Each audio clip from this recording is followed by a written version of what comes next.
Nós começamos nossa festa da carne com Carne do Sertão, onde um garoto vê um cartaz rasgado e percebe que o carnaval está vindo. Socorro! Eles vão querer que a gente se fantasie e vá para um carro de galinha! Vemos então que o titular Carnaval Robô é um gigantesco complexo sobre rodas mostrando cores e música, mas cuja beleza não chega nem perto dos danos causados. Digo, nós temos fogos de artifício que não chegam da base ao topo do complexo, uma banda que dispara ao tocar, que não vai querer recrutar, com certeza, bonecas que dançam até explodir, e uma bola soltando serpentinas a dezenas de andares de altura, enquanto esteiras maiores que as casas vão esmagá-las. É um complexo enorme e cinzentamente feio, disfarçado por pequenos enfeites que nem fazem sentido, e os que sobrevivem são os que abandonam tudo para não serem destruídos pela marcha de devastação inútil da comunidade. É por isso que do Hall tem pernas.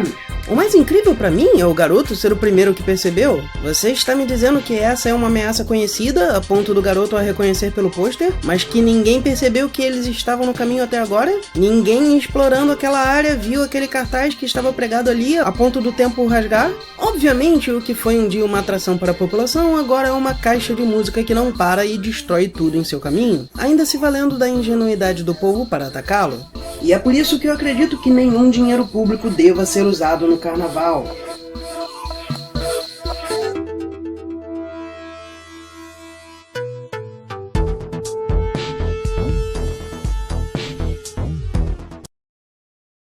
A festa da carne continua tirando toda a carne de Adão, com um cientista louco que não tem raiva, mas provavelmente tem alguns problemas.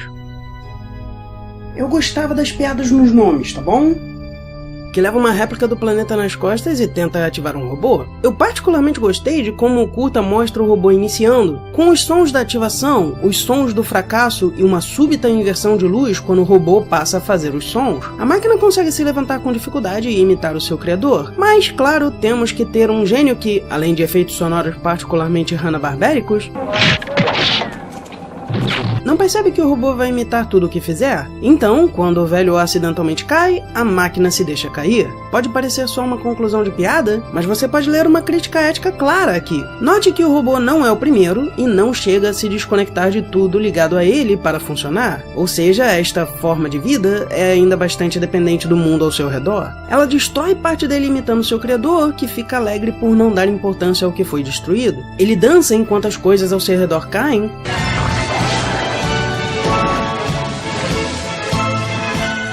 e brinca com o mundo à la Hinkel, até sua queda levar à sua morte e à destruição do mundo sob seu controle. Ao mesmo tempo, embora faíscas não faltem, a tempestade não é mostrada como a causa da ativação, o que pode ser lido como ela sendo só o cenário e uma forma de criar um paralelo com Franken. Por outro lado, consideremos o título, Franken's Gear, a engrenagem de Franken. Isto pode simplesmente implicar o robô, ou, mais provavelmente, o que o faz funcionar, o ímpeto humano, a tempestade na qual o robô nasce e o leva a destruir seu criador sem sequer notar, junto com o seu mundo. E como não foi o primeiro, nós podemos assumir que isto é um ciclo que pode se repetir destruindo apenas o robô ou tudo ao seu redor. Em outras palavras, leve seu trabalho a sério. Tudo que você fizer pode dar errado se você não prestar atenção.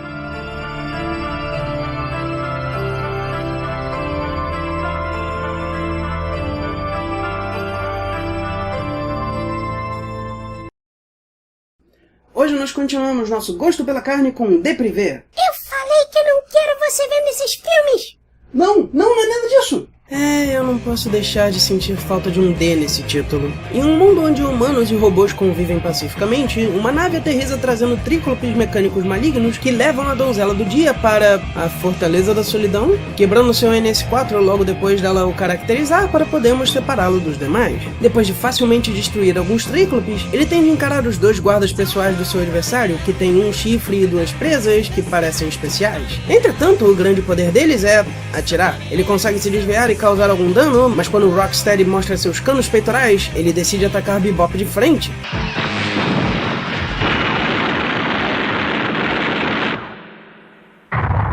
O que você esperava? Oh não! Shazam é forte demais! É melhor nós atacarmos o cara com um S no peito.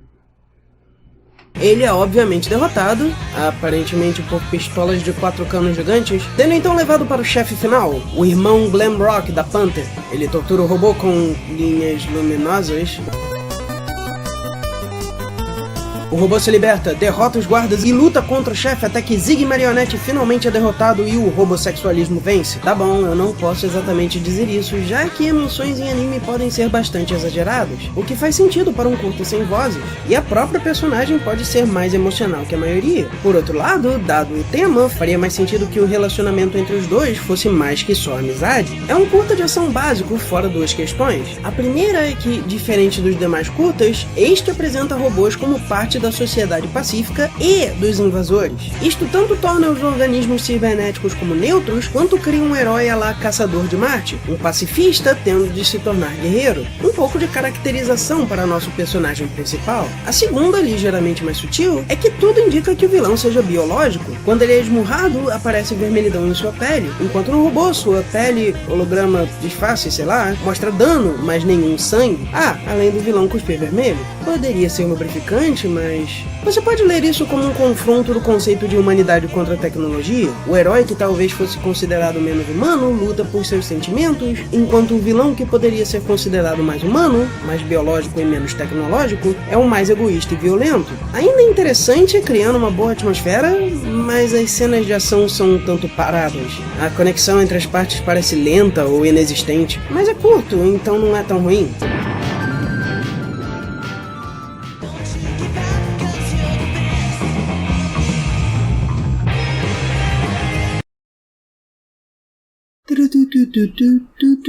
Voltamos já.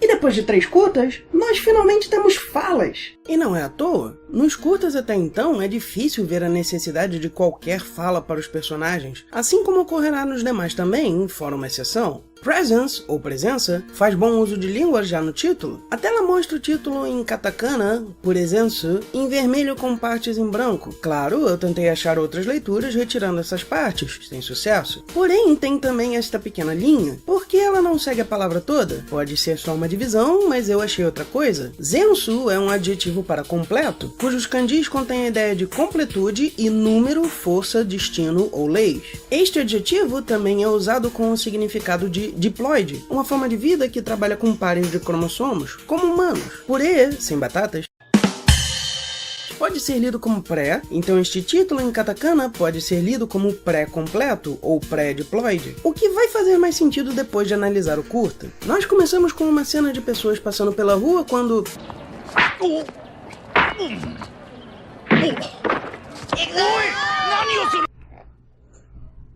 Ok...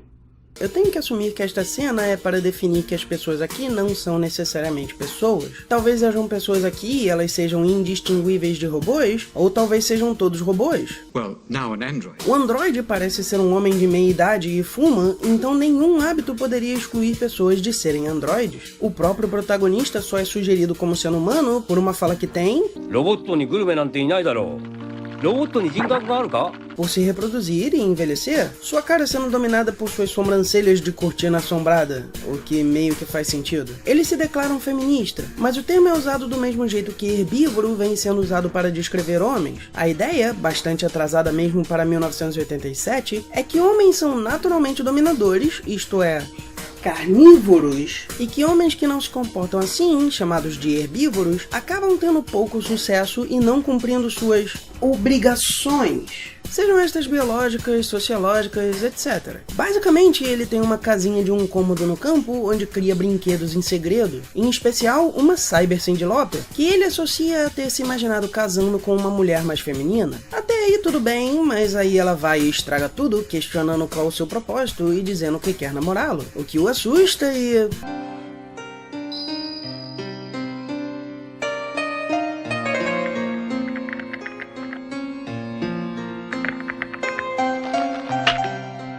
Então o vemos mais velho, vendo sua androide se despedaçar e tendo de voltar à sua casinha para ter certeza que ela ainda está lá. E então idoso, sendo visto por sua mulher, que só agora ganha um rosto, aliás, com sua androide para então sumir. O último brinquedo a estar em suas mãos começando a voar. Eu vou ignorar o que ele estaria fazendo num quarto isolado com Cyber Cyndi.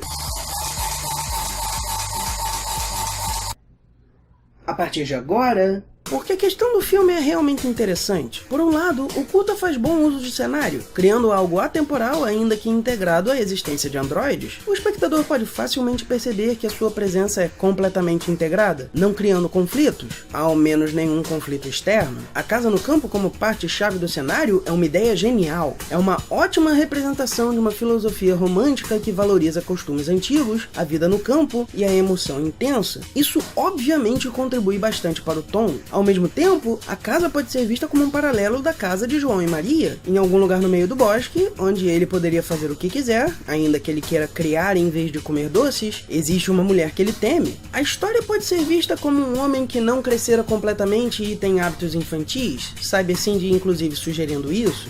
Insira piadas sobre otakus aqui.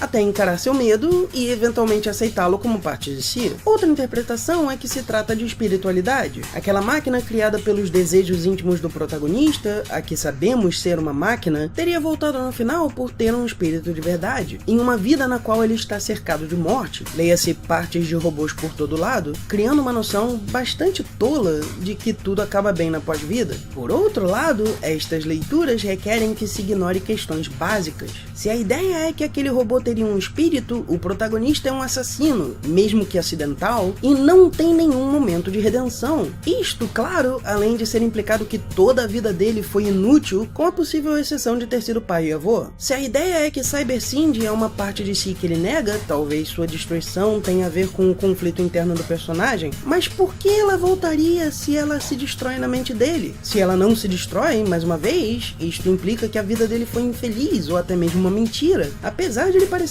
contente. Infelizmente, o curta perde muito por ser misógino. Além de a esposa só ter rosto quando se preocupa com o marido, a segunda parte disso talvez sendo acidental, mas ela não tendo rosto no começo sendo pouco questionável, na minha opinião. O protagonista sendo passivo enquanto criando brinquedos e subitamente destruindo aquele que é mais que uma estátua que se move é bastante problemático. Primeiro, porque implica a tola ideia de que aceitar que uma parceira tenha uma carreira implica em ter pouco sucesso, ser infeliz ou assumir mulheres como superiores a homens. Exatamente o motivo pelo qual eu não me considero mais um feminista. E segundo, isto também implica que este homem, com sua pilha miserável de segredos, é um covarde imbecil. Se a implicação fosse que ele é infeliz sem alguém mais feminino, ele poderia viver um romance com a robô. Se a implicação fosse que ele tem algum instinto de dominação, ele poderia maltratar a robô em vez de sua esposa e entrar em uma questão filosófica diferente. E se a implicação fosse que ele requeria a atenção de uma mulher, a androide estaria lhe dando exatamente o que ele queria. Então, eu tenho que assumir que a implicação aqui seria que ele quer tais coisas, mas tem medo das consequências, e quando confrontado com a possibilidade de ter o que quer, ele se desespera, continuando a querer tais coisas e só as conseguindo em sua pós-vida, possivelmente na forma de 72 androides. Ainda assim, eu tenho que admitir que eu gostei do uso do cenário e das cenas na cabana.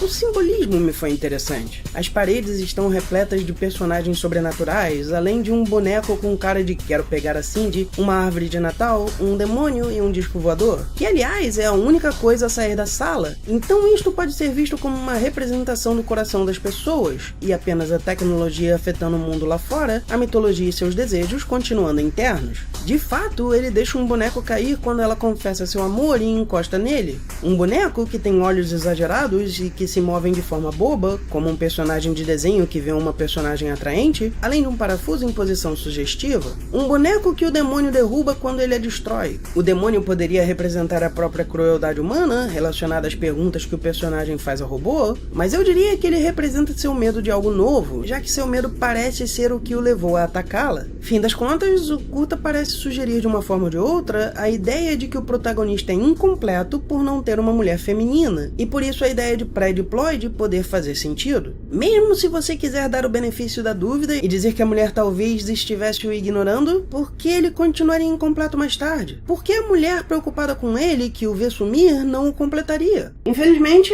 é um curta bem feito de uma ideia ruim.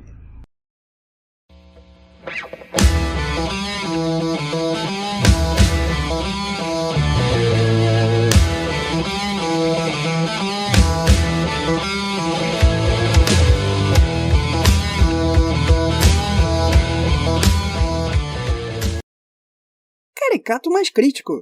Voltamos já.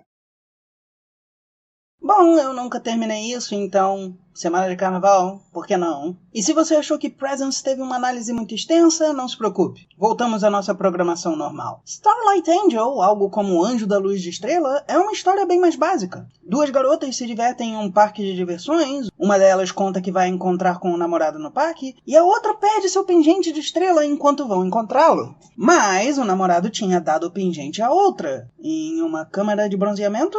Ela foge para longe de todos enquanto o robô que a viu perder o pingente tenta encontrá-la para devolvê-lo, até que encontra, perde a cabeça saindo da multidão e a segue para dentro de um holodeck. Lá, ela cria robôs apenas imaginando e piscando os olhos, porque não consegue torcer o nariz, mas quando o robô tenta lhe entregar seu pingente, ela cria um ciborgue gigante com lasers de verdade.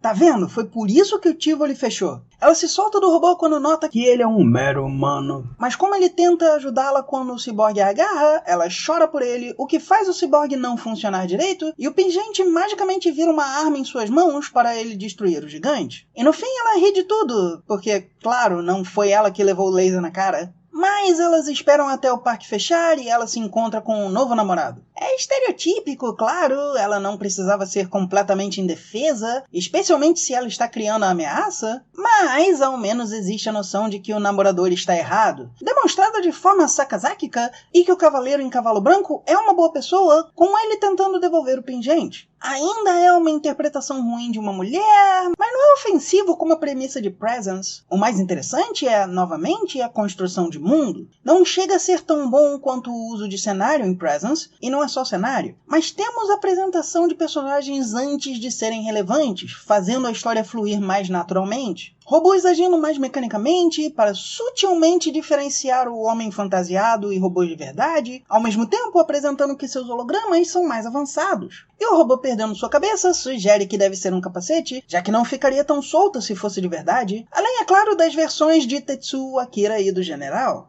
Katsuhiro Otomo dirigiu essa antologia, além de uma das primeiras versões de GIF que não dá looping direito. Não é maravilhoso, o simbolismo da estrela sendo particularmente forçado na hora de destruir o ciborgue gigante, porque não podíamos ter um filme dos anos 80 sem algum tipo de sabre de luz, mas não é ruim. Não me dá vontade de ver de novo, mas não é nada terrível. Eu certamente lembrarei das caras e bocas.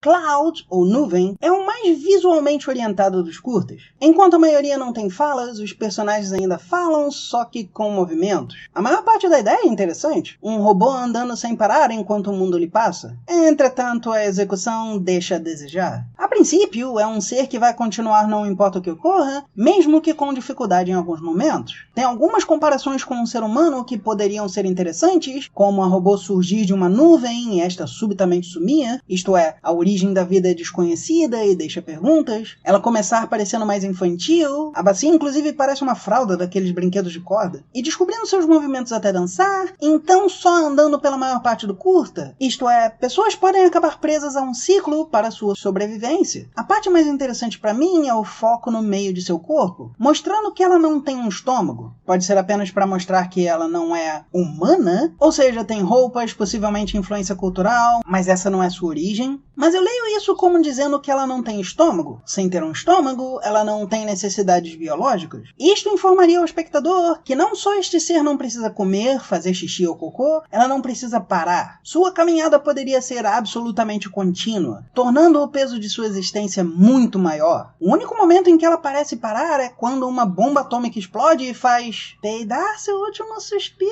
Por outro lado, ela, e eu a chamo de ela apenas por sua bacia parecer mais larga que seus ombros, embora no fim pareça mais um pequeno príncipe do anime, ela simplesmente não tem motivo para existir. Se o cenário atrás dela tivesse um propósito, isso faria sentido, ela sendo uma desculpa para contar a história desse mundo. Mas não só a história do mundo não tem cadência de história, com as ocorrências sendo pouco relacionadas entre si, um balão voa antes de vermos dinossauros nas nuvens e, subitamente, coelhos. A ideia de que isso tudo levaria a algo se perde pela conclusão ser pura e simplesmente um deus ex machina. No fim dessa caminhada enorme, um ser etéreo passando pelo céu, possivelmente a ex-pequena sereia, assopra nas costas de Pierre Romain, primo de Clownman, e ela magicamente vira humano. Agora segurando um graveto como no começo, mas que não foi visto pelo resto do curta. Isso é um torturante período de solidão, e a recompensa é continuar sozinho? Sério, qual a diferença entre estar sozinho como robô e estar sozinho como humano? Não, é só uma colagem de imagens que não faz sentido, como o final de Inteligência Artificial. Aliás, sim, apesar de ter sido lançado 14 anos mais cedo, isto poderia ser encaixado como o que aconteceria depois do fim do filme. Então,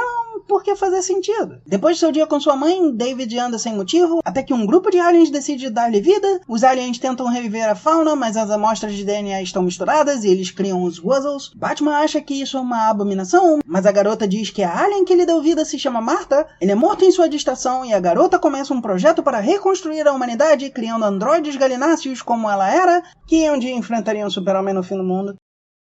A Tale of Two Robots, ou Um Conto de Dois Robôs, é um curta mais cômico. Uma cidade japonesa é atacada por um robô controlado por uma versão humana do macaco louco, mas, felizmente, a vizinhança tinha construído um robô para o festival. O que se segue é uma luta entre os dois robôs que destrói muito boa parte do lugar e acaba com os dois robôs destruídos e o vilão fugindo à la Team Rocket. O conto conta com um segundo título, Um Estranho Conto de Máquinas Meiji, episódio da invasão do Ruivo. Não, Fred. Nesse caso, todo o ocidente é ruivo. Aparentemente ruivo era uma forma de chamar um estrangeiro desde o período Edo, especialmente um holandês. Pode parecer racismo contra holandeses, mas não é necessariamente negativo. O termo negativo chama de bárbaros. Não, esse é um termo para qualquer ocidental. Então é racismo contra todos os não asiáticos. Não há realmente tanto a se dizer. Eu gosto dos detalhes de humor, como uma pessoa tentando salvar o que cozinhou enquanto foge. O robô invasor se chamar Tinkerbell me apasmante. Ah, vai se fuder. Talvez um comentário de como os nomes dessas máquinas podem ser ridículos, ou talvez um comentário sobre essas máquinas maravilhosas serem pura fantasia. E o robô japonês, que aliás parece usar um funboshi, pode ter sido a inspiração para o robô de japonês. A diferença sendo que aqui a aparição é ridiculamente cômica, bem como o tom do curta, e lá é só ridícula. E o personagem principal tem um jita. Então talvez ele tenha sido inspiração para o Otário também. Além disso, eu só posso dizer que é interessante que o vilão é um amálgama de coisas estrangeiras, usando uma roupa que parece inglesa, tendo um nome francês e aparentemente falando americano. Sarah Palin manda lembranças. E isso tudo sugere quão estúpido o racismo no uso do ruivo seria, aliás. Tudo me indica que o curta, incluindo o uso da palavra, é para mostrar quão estúpida essa divisão seria. Diversos tropos de shonen viram piadas, tanto o invasor quanto o invadido são capazes de criar suas máquinas, ambos são extremamente incompetentes, e até o Raio do Sol, símbolo da glória do Japão, é apontado como sendo o point. Isto é... But here is where he sets. Com uma pitada de... Isso aqui é minha cidade. Ninguém vai acabar com ela, não. Sou eu, né? Ou ele é um amálgama do Dr. Willy com o Morsa da DC? O último curta antes do fim, Chicken Man and Redneck, não são esses. É bem interessante por dois motivos. O primeiro por si mesmo, sendo uma história interessante, não é muito complexa, mas eu gosto bastante da execução, fora em um momento. Em uma cidade aparentemente comum, subitamente um robô gigante, talvez possuído por um poltergeist, surge por trás de prédios e começa a usar raios para remodelar a cidade, até que cria um robô. Este arauto voa com seu monociclo motorizado, porque andar no ar não tem graça e ele não queria ter uma prancha, e começa a criar robôs que marcham pelas ruas até chegarem ao pescoço vermelho, que os usa para criar a máquina dos Noiseman, e então uma versão galinha do demônio bolo de Panty and Stocking. Em meio a essas cenas de dominação robótica, um bêbado acorda e tenta escapar com sua motoneta, sendo perseguido pelo Homem-Galinha. Por pura sorte, sua falta de atenção o leva para o coração do exército inimigo, onde ele é quase bebido pelo Lorde Maligno, que não tem boca, e continua escapando do Galináceo, que começa a destruir as coisas em seu caminho em sua fúria. Por fim, o arauto toca seu tambor e os espíritos dos robôs ascendem. O pescoço vermelho cai e o humano sobrevive em um dos prédios tomados pelas ferragens, enquanto ouvimos os sons das pessoas nas ruas. E eu tenho que dizer que esse curta não tem uma interpretação certa. A única coisa certa é que um Homem-Galinha sobreviveu, tendo sendo visto no começo sobre um prédio de dia. Provavelmente, já que não há grandes cortes, isso indique que essas cenas no começo sejam uma sequência depois da noite em que o pescoço vermelho é destruído, e especialmente porque o arauto é criado naquela noite. Estas seriam provavelmente as lembranças do arauto antes dele saltar do prédio. A única parte realmente problemática é logo antes da galinhazinha tocar seu tambor. O que está acontecendo? Talvez isso queira dizer que o raiar do dia fosse o problema? Eu duvido que a destruição de prédios e ruas ocorra toda noite e seja revertida. Talvez ele esteja olhando para o robô se despedaçando, mas os espíritos dos robôs saindo ainda não é explicado. Em outras palavras... mas como eu disse, tem um segundo motivo para esse curta ser interessante. Mas para isso, temos primeiro de terminar a antologia. Por fim, aquela enorme estrutura se depara com algo que não consegue transpassar, uma duna alta. Imagens de seus dias de glória são mostradas, em que pessoas adoravam a chegada do grande carnaval, como que lembrando sua antiga glória. Mesmo sem seu condutor, um último avanço é feito, o carnaval chega ao topo da duna e quebra. Depois dos créditos passarem, vemos um andarilho com seu dromedário achando uma pequena esfera reluzente que parece funcionar como o carnaval funcionava. Exatamente como o carnaval funcionava. E aquele animal é meio tartaruga, pelo que parece. Bem, eu agradeço a todos que acompanharam esse cara nerd, mas antes de terminarmos, tem aquela segunda coisa interessante do último curta. Note a aparência dos prédios com o fim de Chicken Man, bem parecidos com os prédios em Presence, não? Aqueles pareciam mais tecnológicos, enquanto estes são mais acidentais, mas é um paralelo possível. Ao mesmo tempo, o pescoço vermelho tem um rosto que lembra o de Franken. O mundo desolado de Deprivé, supostamente criado por uma invasão alienígena, é também um tanto semelhante à paisagem nos curtas do Carnaval dos Robôs. Isso tudo pode ser lido como indicações de que estes não eram curtas separados, mas momentos diferentes da história deste mundo. Em um mundo onde humanos criam robôs desde sempre, Franken poderia ter sido o primeiro robô com capacidade de pensamento e ter sobrevivido à sua queda, eventualmente continuando a imitar seu criador e criando robôs, até ser destruído e deixar sua tecnologia para trás, que continuaria a ser usada criando máquinas mais eficientes, até começarem a se tornar conscientes. Algumas vagam sozinhas,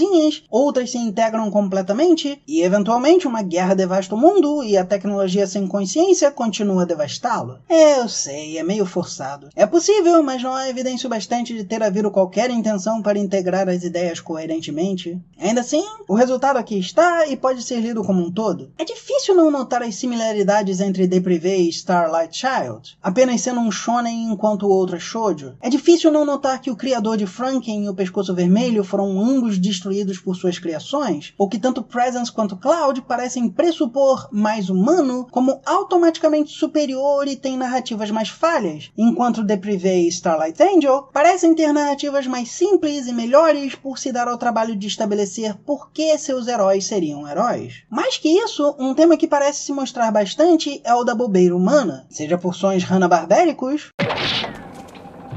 seja por caras e bocas, o ser humano é mostrado como bobo e esta bobeira pode influenciar uma grande criação, ou o salvar de um grande poder, criar uma grande ameaça, quebrar grandes máquinas, ou mesmo destruir suas chances de felicidade. Eu não consigo deixar de ver aqui numa grande aceitação de que o ser humano precisa ser mais sério para conseguir o que quer e terá terríveis momentos de solidão, mas nunca poderá criar sem ser, ao mesmo tempo, um pouco tolo. E seria tolice não abraçar seus tolos desejos e os explorar sem deixar de lado as consequências. A vida é uma linda festa enquanto você se diverte, mas não se pensar só nos feriados. É por isso que o do Hal tem pernas. Limpar minha boca. É por isso... Para de ranger.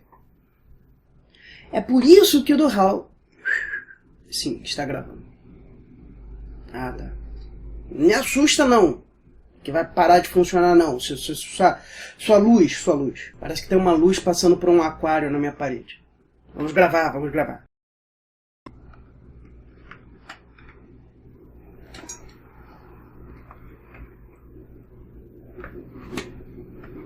Os cabelos. O trem tem efeito de condicionador. Os cabelos. Eu tenho uma cabeça não, meu pai é nordestino, tá? É, foi. Razoavelmente foi. Trem. Não, ônibus. Não é trem, é ônibus. Que isso? Tem Durex no meu cabelo. Meus cabelos naturalmente cacheados. Alguém lembra disso? Porra, tem outro? Sério, tem outro? E agora eu vou tirar um coelho daqui. Hoje nós continuamos nosso gosto pela carne com... E depois de 3 curtas, nós finalmente Finalmente. Trem, é claro que trem. Finalmente trens.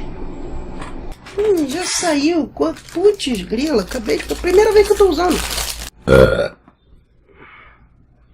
A segunda parte disso talvez sendo acidental, mas ela não tendo rosto no começo sendo pouco questionável. Quackshot.